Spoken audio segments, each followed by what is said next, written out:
கர்மயோகி. மர்மயோகி வாய்க்கு வந்ததெல்லாம் அடிக்கூடாது. சரி சரி படிச்சிருக்கேன். சரி இதை சொல்லுங்க. சொல்லுங்க. படையிலே சேர்ந்தேன் மக்களுக்கு பணிபுரிய, நாட்டை காக்க.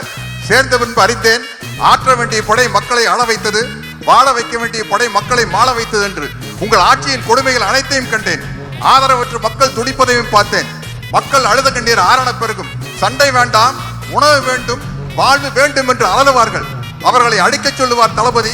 அணைக்கத்தாவும் மனசாட்சி. உள்ளம் துடித்தது, உதிரம் கொதித்தது. ஏன் இப்படி? எதற்காக? நடக்கலாமா? சரிதானா? இவைகளை எனக்குள் நானே கேட்டுக்கொண்டேன். ஒரே ஒரு முடிவுக்குத்தான் வந்தேன்.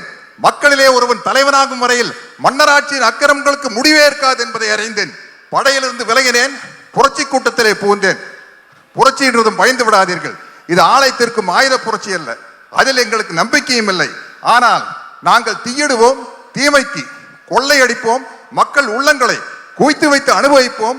அறிவு பொருட்களை கத்தி இல்லாத ரத்தம் சிந்தாத அறிவு புரட்சி அது. என்ன நாடோடி மன்னன். என்னை நம்பாமல் கெட்டவர்கள் நிறைய உண்டு, நம்பி கெட்டவர்கள் இதுவரை இல்லை. அது நாடோடி மன்னன். சரி, மனோகர் சார் கேட்பார் வாத்தியார் பார்த்து, நிலைத்து நிற்கும் என் அதிகாரத்தின் ஆழம் புரியவில்லை உனக்கு. உங்கள் அதிகாரம் என்ன சிலப்பதிகாரமா? என்றென்றும் நிலைத்திருப்பதற்கு. அது வந்து 1001 படத்தை. Social dialogue. வீட்டுக்குறையில் ஒட்டடை படிக்கணும்னு யாருமே ஆசைப்படுறதில்ல. அது தானா படியுது. வாழ்க்கையில வர துன்பங்களும் அப்படித்தான். அதை நாம தான் நம்ம மன உறுதியால போகணும். இது எதுல இருக்கு? நான் கேட்டு சொல்றேன். என்ன கேட்டு சொல்றது?